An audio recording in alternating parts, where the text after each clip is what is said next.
बोले वृंदावन बिहारी लाल की जय। अभी आजकल एक प्रथा चली है, ब्राह्मणों ने और कुछ साधुओं ने,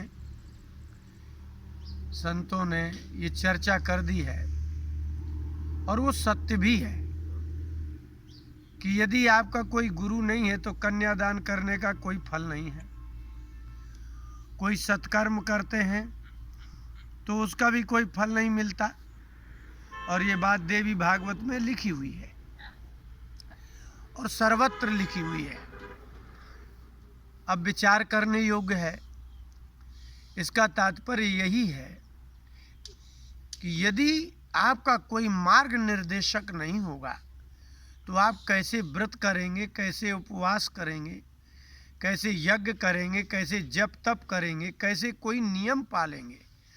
आपने शास्त्र नहीं पढ़े हैं, शास्त्रों की विधि नहीं जानी है, तो आप कुछ भी सत्कर्म करने के पहले अपने जो ब्रह्मवेत्ता सद्गुरु वेदवेत्ता हैं, जो वेदज्ञ पुरुष हैं, उससे पूछिए कि गुरुदेव हम ऐसा कैसे करें, किस विधि से करें, इसका क्या नियम है। इसके लिए निर्देशक के स्थान में गुरुजी होते हैं। मात्र इतने के ही लिए आपने दीक्षा ली हो कि कन्यादान करना है और फिर इसके बाद आप कभी भी कि गुरुजी को पूछें ही नहीं, गुरुजी से मिले ही नहीं, गुरुजी को जाने ही नहीं, और शादियों में गुरुजी को कार्ड भेज दिया जाए, तो गुरु और शिष्य का संबंध संसार के संबंधों से पृथक होता है, वो दिव्य संबंध होता है। भगवान ने 11वें स्कंद में कहा कि आचार्यम माम विजानीयात नाव मन्येत कर हिचित। उद्धव, जो आचार्य हैं, गुरु हैं, वो साक्षात मेरा स्वरूप है, क्योंकि जिसको वेदज्ञ विधि, जो वेदज्ञ होगा वो वेद विधि भी जानते होंगे, वो सब कुछ जानते होंगे। तो जो कर्म करता अज्ञानी होता है वो अंधा होता है, और अंधे को जैसे मार्ग नहीं दिखता ऐसे ही उसके मार्गदर्शक गुरु होते हैं। अब देखिए, जब अज्ञानी किसी गुरु को स्वीकार करता है तो होता क्या है, अवहेलना होती है जब गुरु की, तो बहुत दोष लगता है। पहली बात तो गुरुजी कैसे होना चाहिए, इस पर विचार करना चाहिए।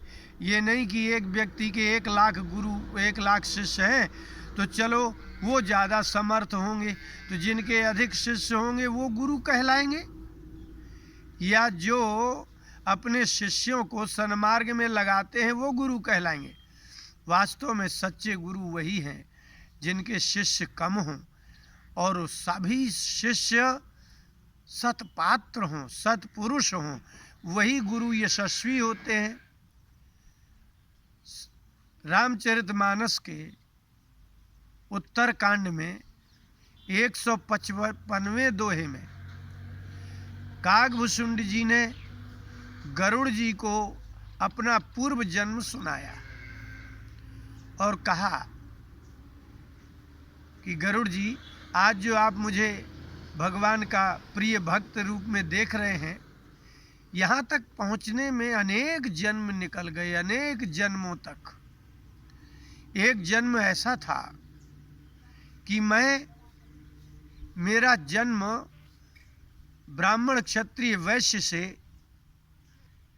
जो छोटी जाति है, उस जाति में मेरा जन्म हुआ, लेकिन पता नहीं किसके प्रभाव से, पूर्व जन्म के प्रभाव से मुझे शिव जी में बड़ी आस्था थी। मैं शिव जी का भजन पूजन बहुत करता था। एक ब्राह्मण देवता थे, वो बड़े ज्ञानी थे, बड़े दयालु थे। उन्होंने मुझे शिव मंत्र की दीक्षा दे दी। मैंने इतना जप किया और मुझे ज्ञान भी उन्होंने दिया, लेकिन मैं वास्तव में उसके योग्य नहीं था, मैं अपात्र था। लेकिन वो तो बड़े दयालु थे, उनकी इच्छा थी कि इसका कल्याण हो जाए, लेकिन मैं तो बड़ा अहंकारी था। 155वें दोहे में उत्तरकांड में उन्होंने अपना चरित्र बताते हुए कहा कि एक दिन की बात है एक बार हर मंदिर जपत रह्यो शिव नाम, गुरु आयो अभिमान ते उठ नहीं कीन्ह प्रणाम। एक बार मैं शिव जी के मंदिर में बैठा बैठा भगवान शिव का ही नाम ले रहा था। मुझे ऐसा लगता था कि ये गुरु से श्रेष्ठ तो मैं ही हूं। जब वो आ गए और मैं जप कर ही रहा था, इतने में गुरु जी आए। लेकिन गुरु जी आए तो अभिमान थे, अभिमान के कारण मैंने उठ करके उन्हें प्रणाम नहीं किया। अब ऐसे शिष्य अगर आप बनते हैं जिन्हें गुरु का कोई बोध ही नहीं है, और यदि श्रेष्ठ होते हुए भी गुरु का बोध नहीं है कि मेरे गुरु कितने श्रेष्ठ हैं, जिन्होंने ज्ञान दिया है। इसलिए कहते हैं कि अपात्र में यदि विद्या दे दी जाए, अपात्र में दीक्षा दे दी जाए, कुपात्र को शिष्य बना लिया जाए, तो उस गुरु की क्या स्थिति होगी, क्या आदर होगा। इतना अहंकार कि मैं तो शिव भक्त हूँ। तो हे गरुड़ जी, मैंने प्रणाम तक नहीं किया। विधान क्या है कि अगर गुरुदेव आ जाएं तो आप वहीं रोक दीजिए। इसलिए तो गजेंद्र का जो पूर्व जन्म है वो यही तो है। अगस्त ऋषि उनके गुरु थे, लेकिन वो आए तो वो वैसा ही बैठे रहे, हाथी की तरह, उन्मत्त की तरह नहीं उठे तो साफ हो गया। गुरु का अपमान भगवान नहीं सहते। ब्राह्मणों का अपमान, गुरु का अपमान, शास्त्र का अपमान, देवताओं का अपमान भगवान को सहन नहीं होता। गरुड़ जी मैंने किया था, गुरु जी को सामान्य समझा था, लेकिन मुझे पता ही नहीं था कि गुरु जी इतने पहुंचे हुए हैं कि भगवान भी बोल पड़ेंगे उनके पीछे। इतने दिनों से मैं जप कर रहा था, तब तक तो भगवान कुछ बोले नहीं, लेकिन आकाशवाणी हुई। शिव जी ने आकाशवाणी की, मंदिर में गूंज गई आवाज, और इतने क्रोध में आ गए शिव जी कि उन्होंने कह ही दिया, जो खल दंड करो नहीं तोरा, भ्रष्ट हो श्रुति मार्ग मोरा। वेद का मार्ग भ्रष्ट हो जाएगा। शिव जी इतने क्रोध में, गुरु जी तो कुछ नहीं बोले, लेकिन उन्होंने उसको कहा, अरे खल, यदि आज मैंने तुम्हें दंड नहीं दिया तो वेद मार्ग नष्ट हो जाएगा। अर्थात वेद मार्ग क्या तात्पर्य है? भ्रष्ट हो श्रुति मार्ग मोरा। श्रुति माने वेद। गुरु का अपमान करने वाले को, शास्त्रों का अपमान करने वालों को, देवताओं की अवहेलना करने वालों को यदि दंड प्राप्त नहीं होता तो वेद के विधान का क्या तात्पर्य निकलेगा। इसलिए वेद का विधान है कि इनकी अवहेलना करने वालों को दंडित होना ही होगा।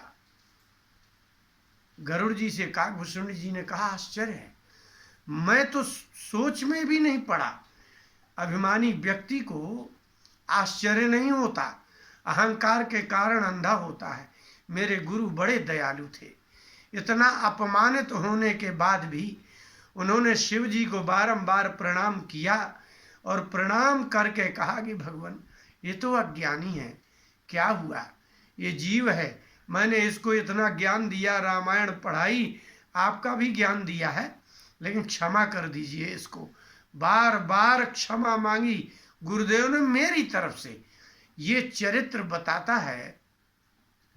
काकभूषण जी ने बताया कि अगर सदगुरु होंगे, यदि गुण संपन्न गुरु होंगे, सामर्थ्यशाली गुरु होंगे, तो वह अपने शिष्य का दोष भी पचा जाते हैं, और यदि भगवान भी क्रोधित हो जाएं तो अपने शिष्य का कल्याण करने के लिए क्षमा याचना करते हैं।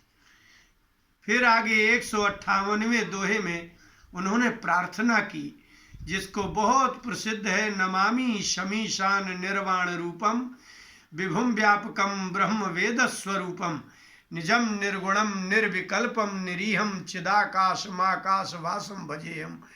इस स्तुति को यदि आप अक्षरशः देखें अक्षरशः उसका अर्थ करेंगे तो आपको पता चलेगा कि वेद के, वेदांत के जो तत्व, जो ब्रह्म तत्व है, उन्हीं की ही स्तुति है ये।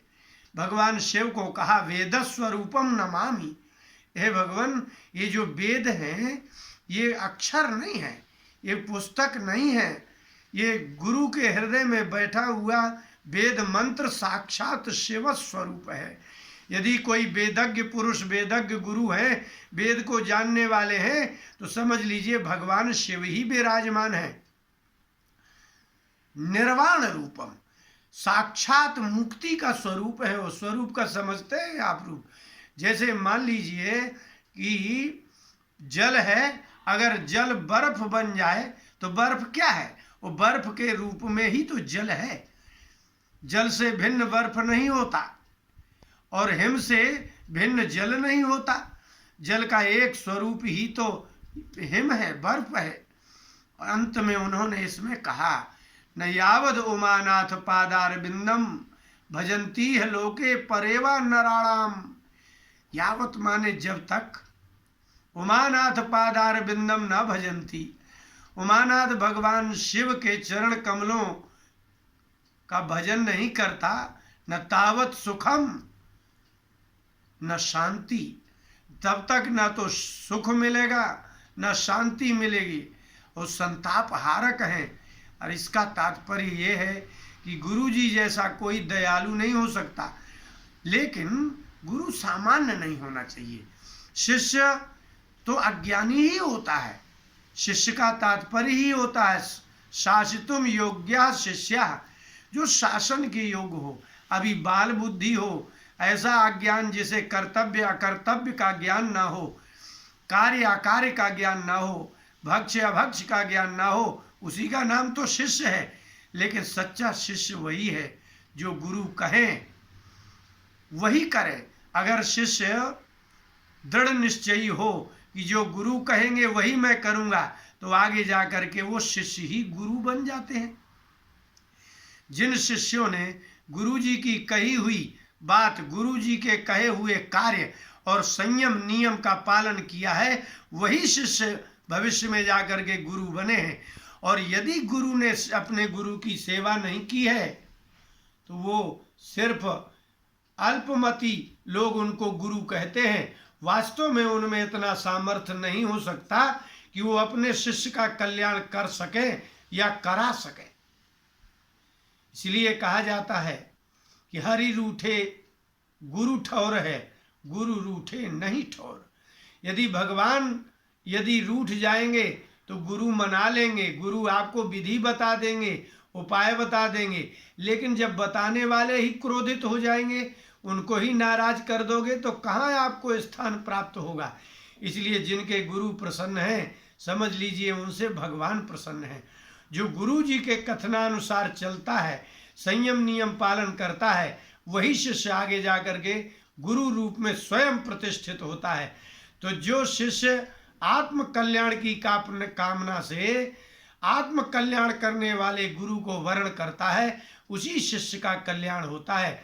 और मात्र संसार की दृष्टि के लिए कि हमारा कोई गुरु नहीं है, चलो गुरु बना लेते हैं, इस दृष्टि से दीक्षा लेकर के मात्र गुरु को एक संबंध मात्र बना करके त्याग देते हैं। वास्तव में न तो वो शिष्य है, और जो ऐसे शिष्यों को दीक्षा दे देते हैं वो गुरु भी नहीं है। बोले वृंदावन बिहारी लाल की जय।